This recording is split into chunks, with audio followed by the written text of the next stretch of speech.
Everybody, how's it going? What is up? So this is more or less a spontaneous video because there is a new WoW Classic content plan that is coming out. It was 4 hours ago, and I kind of just want to introduce you to the news we have here because news were kind of scarce, but this is some good piece of information. But let's go through it together. So, Kaibox, a community manager, wrote the following statement. At BlizzCon 2018, we proposed a plan to give Classic 4 content phases. These were planned to be centered primarily on raid power progression. So these were these 4 stages, right? So we have stage 1, MC, Onyxia, DM, Kazakh, Atsuregos, then BWL, BGs, PP rewards, Zul'Gurub, stage 3, Ankirai, Tier 0.5 Silithus content, Green Dragons, and Stage 4 Naxxramas Scourge Invasion. So, to me and to many other, these stages were kind of too few, right? So you don't want only 4 stages. I mean, it's not that many stages, to be honest. It feels a bit lackluster. So they changed their plans. Currently, based on both your feedback and our own deliberations, we're now planning to increase it to 6 phases. Our focus is still primarily on player power progression, but we're also aiming to capture what it felt like to play in a realm community in original WoW. To do that, we're planning to mirror the approach taken by original WoW with patches paired together. We launch Classic with content from original WoW through patch 1.2.x. Then, the second update will include content that was in original WoW 1.3 and 1.4. The third Classic update will have 1.5 and 1.6 content, and so on. So this is basically kind of what Northdale is doing right now, because they kind of want to rush their content so that they are through when Classic launches. So they paired patches together, right? They paired patches 1.5, 1.6 together, and so on. But this is definitely better than 4 stages, right? So 6 stages, better than 4 stages. I think everybody can agree with that. But let's get a little bit into deeper. Our first phase primarily focuses on launching Classic with Onyxia and Molten Core, but we've decided to hold off on Dire Maul for a while. This is huge news, man. So there was always kind of a discussion whether Dire Maul should be introduced or not. I mean, given the Dire Maul was, I think, only 2 months away when it released in EU.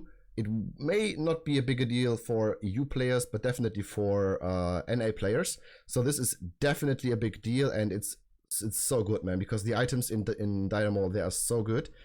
They are way too strong for release, so this is a huge plus in my opinion. Maraudon is still in the first phase because it was originally released on December 18th, 2004, just 2 weeks after the first player hit level 60. But you recognize that Dire Maul is in a different category. Yes, you recognize correctly. I mean, sure, you can argue that, okay, why not leave Maraudon out as well? But to be honest, I don't even care. I mean, it's just an extra dungeon. Yeah, sure, the Blackstone Ring from Princess is pretty good at pretty good prebias for most of the melees, but other than that, I think it's okay to leave it in. Some of the loot that's attainable from DM is so good that it would affect progression through those early raids. This is true. We're also planning to hold off on releasing Kazakh and Atsuregos at launch as well for the same reason. So I think here it was, yeah, stage 1, there were the world bosses, Kazakh and Atsuregos. They planned them to introduce them directly into the stage 1. Now they planning it to hold off. This is, again, pretty good. The next change we're targeting addresses 2 concerns. First, Zul'Gurub and Blackwing Lair unlocking at the same time would differ from how they originally came out, and it makes sense to not have gear and enchants from Zul'Gurub available during early progress into Blackwing Lair. Yeah, this is definitely good. I mean, given that you already have like 16 debuff slots at the beginning, which makes the content pretty easy. Then to throw Zul'Gurub into the mix would be a kind of a no-brainer. So this is again a huge plus. Secondly, the Emerald Dragons should be available earlier than the opening of Ankirai, as they give us a way to start preparing nature resist gear from some of the encounters in IQ. Yeah, this is also good. Not like a huge thing as DM and Zul'Gurub and BWL, but it's still a decent thing. Along the way, we've taken a close look at items, another big thing, the itemization here, that provide the biggest power gains, many of which were introduced in 1.10 as part of a sweeping dungeon itemization pass. Yeah, so you know, when 1.10 was released, many new the loot tables were updated, and Stratholme in Upper Blackrock Spire, there were new items everywhere, and these were so powerful items. That patch was when tier 0.5 gear was introduced and relics were added to the drop tables of many bosses. It also adjusted drop rates and drop locations of a lot of gear to make room for the relics, yes? So basically that means that in 1.10 the loot tables differed significantly from prior loot tables. There were more loot, the drop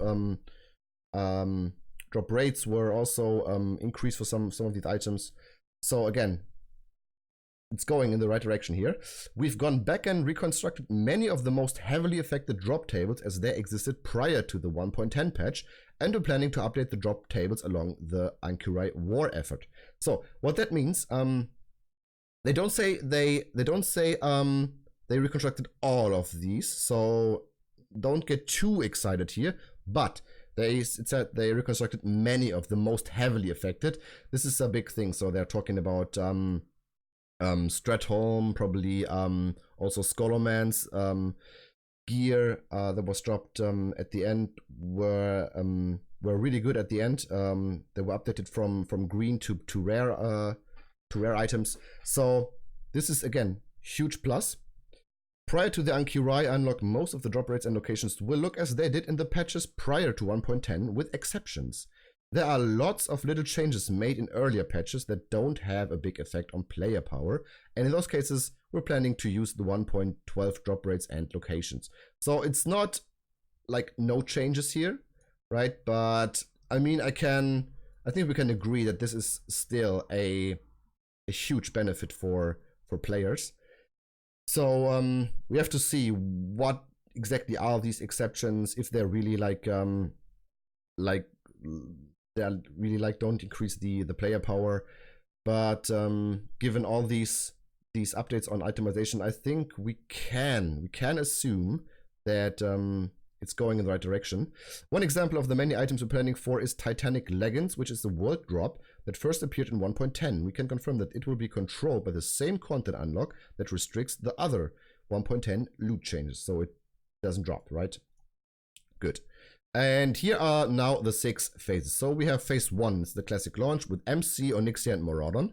So no Azuregos, no Kazakh, no Diamol. This is such a huge plus, man.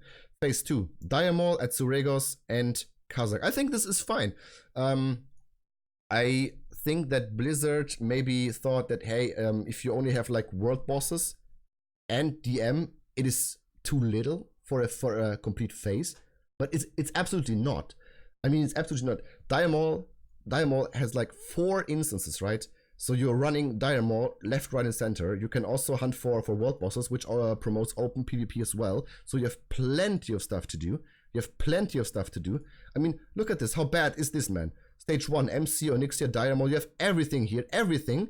And then once you're through, barely through, they're throwing BWL, BGs, and everything in the mix.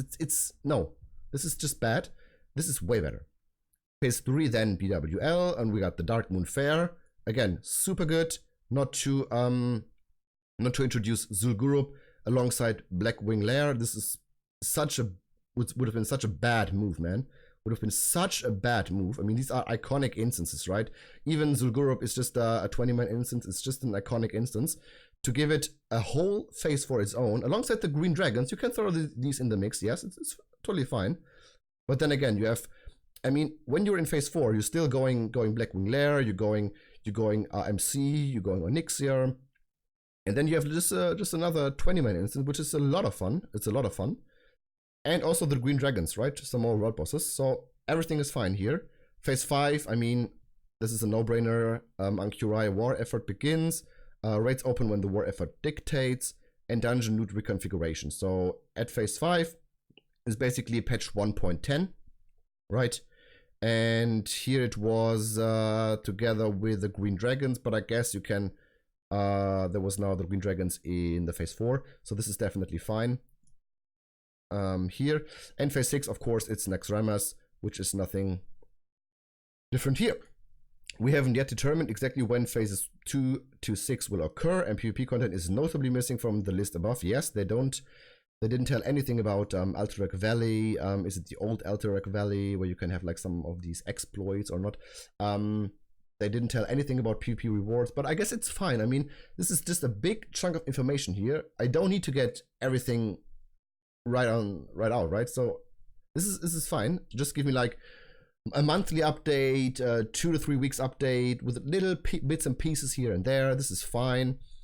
That's because we're still evaluating our options regarding PvP rewards, as they also changed over time, both in power and in terms of which PvP rewards items were available. So I really hope they have the old itemization here as well, but we can maybe assume that they will. Well, we can't elaborate on every detail of every step we're going to take yet. We're here reading all of your questions, and we're going to keep the answers coming.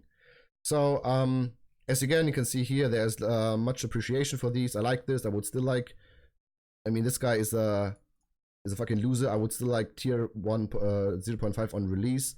I guess this is just a troll, but overall, the reception is great, and I really didn't think about that they were doing like this. I thought we had like 4 stages. I mean, these were like really scuffed stages, and together with the 16 debuff slots at the beginning, man, too easy. But this one is definitely a step in the right direction. I really like that. Yeah, leave some comments down below. Let me hear your thoughts. What do you think about this? Is this good? Do you like that?